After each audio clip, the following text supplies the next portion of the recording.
Hey, Miss Coolgy, down at the bottom. Your next batch of sentences is called base clauses with conjunctions. Conjunctions are like and or but or, and but being the most common ones. Just like you did with the previous batch of sentences, you're going to click on this. It's going to open up in a Google Doc for you, and it's going to look like this. So, base clauses with conjunction, and you get like the most common conjunctions which tie pieces together. So, let me just show you what I mean by it. What's going to end up happening is you're either going to run into sentences with multiple subjects or multiple verbs, or both, even. So, in this first one, which has been given to you as an example, it reads, fidgeting still, he struck a match, drawing his thumbnail across it with a crackle like a small cap pistol, and held it to the tinder, cupping his quite beautiful hands, bending his head. So, you can see that the conjunction in this case is, well, I'm sorry, the subject in this case is he.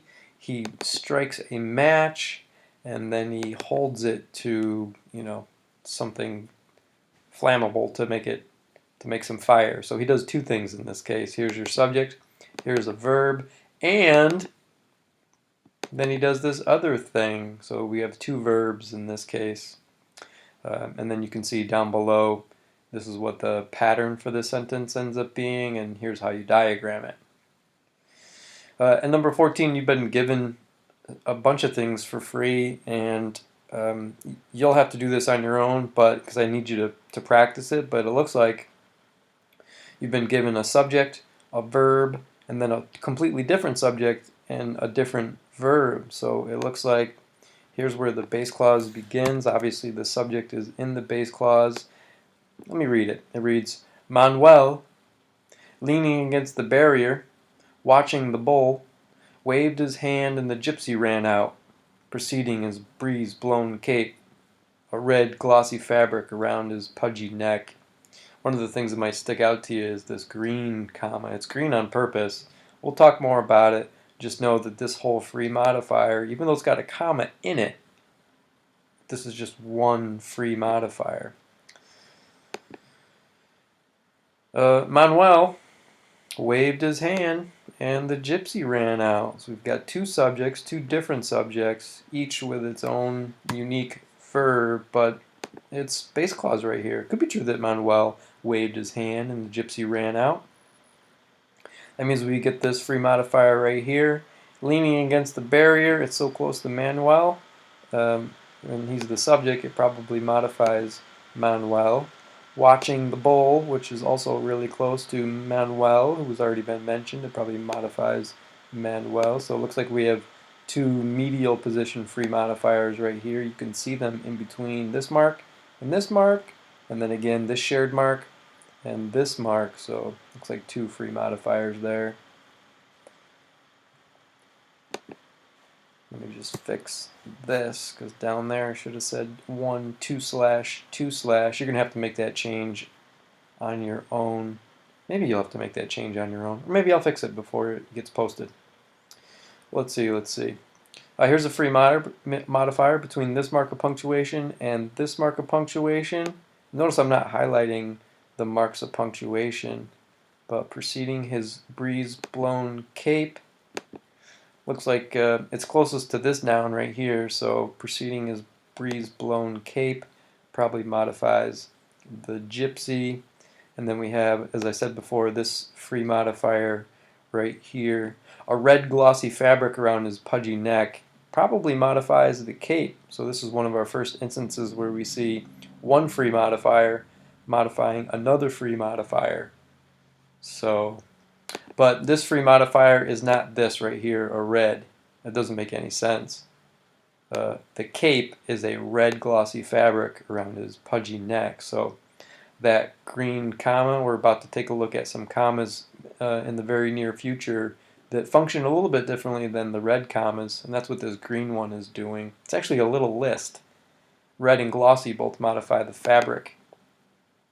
So we got a list of adjectives here.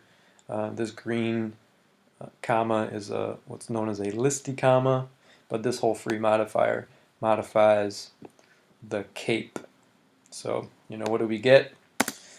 I've gone back to the typing, but we get a comma and a slash and a comma and a slash and a comma. There's two medials, comma, slash, and then this final red comma, and then back to the rest of the base clause.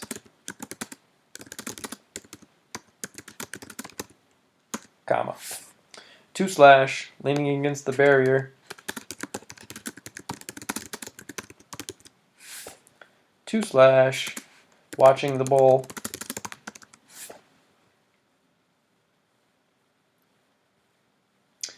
I will fix this as well. Looks like the base clause ends here, but we have another free modifier preceding his breeze-blown cape, which modifies the gypsy. It's the gypsy who's preceding his breeze-blown cape.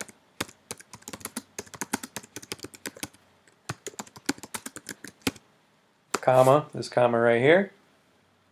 And then last but not least, you can see that this is a level 3. A red glossy fabric around his pudgy neck modifies the cape. This free modifier is modifying what's already a level 2. So it's a level 3. It's going to look funny, but there's a comma in this free modifier.